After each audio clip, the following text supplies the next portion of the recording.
And then if there's more than one aspect or perspective to the original memory, you probably need stepping stones.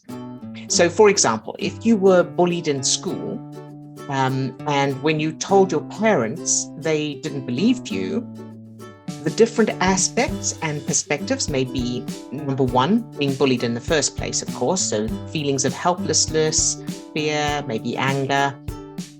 Number two, second aspect, not being believed by your parents when you told them about it. Third aspect, the fact that no one had your back, either no one was paying attention or no one stepped in when they saw what was happening. And the fourth aspect would be not being able to stand up for yourself or protect yourself. Could you please give tips on creating stepping stone memories? When do we know we need to create them, and how can we create them for ourselves? So great question, Raquel. Thank you for asking it. Since stepping stone memories are used to address and change different, often contradicting pieces of data within one particular memory, the way to tell if you need them is to ask yourself what the worst things are about the original memory, about the original event. What things stand out for you in terms of feelings, emotions, actions, lack of actions, and so on. And then if there's more than one aspect or perspective to the original memory, you probably need stepping stones.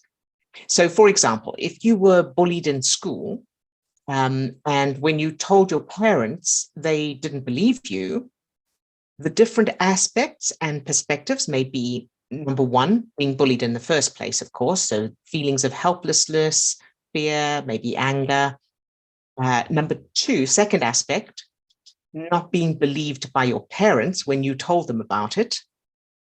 Third aspect, the fact that no one had your back, either no one was paying attention or no one stepped in when they saw what was happening. And the fourth aspect would be not being able to stand up for yourself or protect yourself. Now, the final memory you want is to aim for is that you were never bullied in the first place. In fact, you were the most popular kid in school, and everybody loved you, respected you, and wanted to be with you. Now, the problem is if you go straight for that end result, that particular end result, that you were never bullied and you were the most popular kid in school, your brain will still have the other separate pieces of data regarding not being believed by your parents, the fact that no one's got your back in protecting you, and the fact that you can't protect yourself, you can't stand up for yourself. Or that you didn't stand up for yourself, depending on what references are there. So those are all separate pieces of data, separate references, and they can be contradictory. So in this case, the first stepping stone memory could be you were still bullied, but when you told your parents, they were outraged and protective of you. They hugged you and asked you if you were okay, and then immediately went to the school and got justice for you. And so you can see the bullies being reprimanded, punished, expelled, or even arrested, whatever would feel good to that child in you. The second step, so you'd create that, practice it 3 times in a row, and feel the feelings of that to get that established. Then the second stepping stone memory would be as the bullying was about to start happening, someone stepped in and protected you. So a teacher saw what was happening and confronted the bully and made them apologize. And the bully is remorseful and apologizes authentically. And again, whatever would feel good to that little you, whatever that little you needs regarding that aspect of this experience.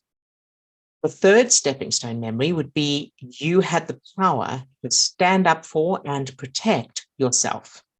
So physically, verbally, whatever would empower you. And you put the bully in their place, creating a powerful feeling of safety and being strong. So give that little you martial arts skills or a magic wand or a sharp wit, whatever feels good. And then, of course, the final memory will be that you were never bullied in the first place.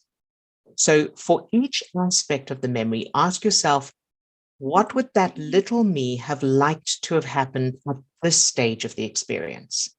Or what did that little me really need at that point? And then give yourself whatever that is in the form of a stepping stone memory.